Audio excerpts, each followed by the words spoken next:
Genèse 7, le déluge, l'obéissance et la fidélité de Dieu. Bienvenue sur la chaîne.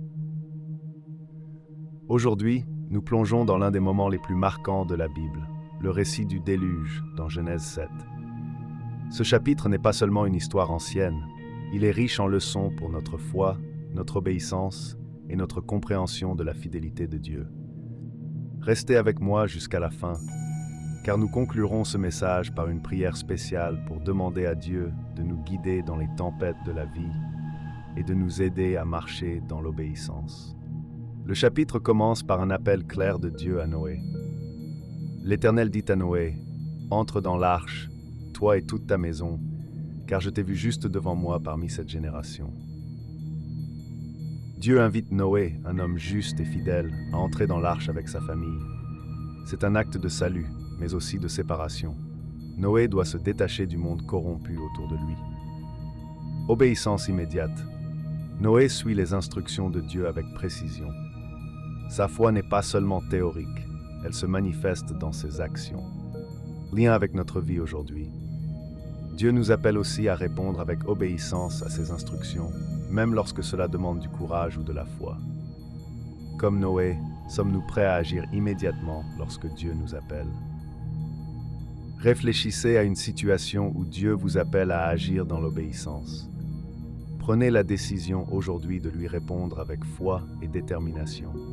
Image montrant l'arche prête, les animaux entrant par paires et les premiers signes de pluie. Noé, sa famille et les animaux choisis entrent dans l'arche. Une fois tous à l'intérieur, le verset 16 nous dit « L'Éternel ferme la porte sur lui ». Cette phrase est puissante. Elle montre que Dieu est celui qui scelle notre salut et assure notre sécurité. Un Dieu d'ordre et de soin. Chaque détail, du choix des animaux à la construction de l'arche, montre que Dieu prend soin de sa création et qu'il est un Dieu d'ordre. Lié avec notre vie aujourd'hui. La porte fermée symbolise aussi une limite de temps. Tout comme dans le récit de Noé, Dieu nous appelle aujourd'hui à entrer dans son salut, mais il y a un moment pour répondre. Ne tardez pas à écouter sa voix. Prenez un moment pour évaluer. Dans quel domaine de votre vie Dieu vous appelle-t-il à entrer dans un lieu de sécurité spirituelle? Répondez à son invitation avant qu'il ne soit trop tard. La pluie torrentielle et des eaux montant sur la terre. Le déluge est un acte de jugement divin, mais aussi de purification. Les eaux recouvrent la terre, éliminant toute corruption. Pourtant, ceux qui sont dans l'arche restent protégés. Un jugement juste mais solennel. Le déluge est une démonstration de la justice de Dieu.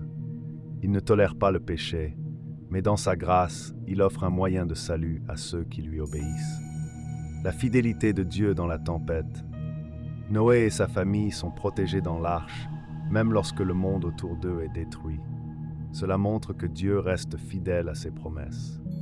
Dans nos vies, nous faisons face à des tempêtes, des épreuves, des moments difficiles, des jugements, mais Dieu promet de nous protéger et de marcher avec nous si nous lui faisons confiance. Si vous traversez un moment difficile, cherchez refuge en Dieu. Confiez-lui vos peurs et vos doutes, et rappelez-vous qu'il est fidèle pour vous guider à travers la tempête. Voici 3 grandes leçons que nous pouvons appliquer à notre vie aujourd'hui. L'obéissance conduit à la bénédiction. Noé a obéi à Dieu avec foi, et cela a permis à sa famille d'être sauvée. Suivre la volonté de Dieu, même lorsqu'elle semble difficile, ouvre toujours la porte à ses bénédictions. Cherchez refuge en Dieu. L'arche est un symbole de la sécurité spirituelle en Dieu. Dans un monde rempli de défis, prenez le temps de chercher refuge en lui par la prière et la foi. Dieu est fidèle dans les tempêtes. Peu importe à quel point la situation semble chaotique, Dieu n'abandonne jamais ceux qui lui font confiance. Il est notre refuge et notre force dans les moments difficiles. Genèse 7 nous rappelle que Dieu est juste, mais aussi aimant et fidèle. Aujourd'hui, il nous appelle à lui faire confiance, à marcher dans l'obéissance et à chercher refuge en lui dans les moments de tempête. Avant de conclure, prenons un moment pour prier ensemble. Père Céleste, nous venons devant toi avec des cœurs ouverts. Merci pour les leçons puissantes de Genèse 7. apprends-nous à obéir à ta voix comme Noé l'a fait. Aide-nous à refuge en toi dans les moments difficiles, à chercher à te faire confiance, même lorsque nous ne comprenons pas tout. Seigneur, guide-nous, protège-nous et remplis-nous de ta paix. Nous te remettons nos vies en te remerciant pour ta fidélité et ton amour. Au nom puissant de Jésus-Christ de Nazareth, nous avions prié. Amen. Abonnez-vous pour continuer à découvrir des enseignements bibliques inspirants. Laissez un j'aime si ce message vous a touché et partagez cette vidéo avec une personne qui en a besoin. Commentez ci-dessous. Quelle partie de Genèse 7 vous a le plus parlé? Comment allez-vous appliquer ces vérités dans votre vie? Merci d'avoir suivi cette exploration avec moi. Que Dieu vous bénisse abondamment. À très bientôt pour une nouvelle réflexion sur la parole de Dieu.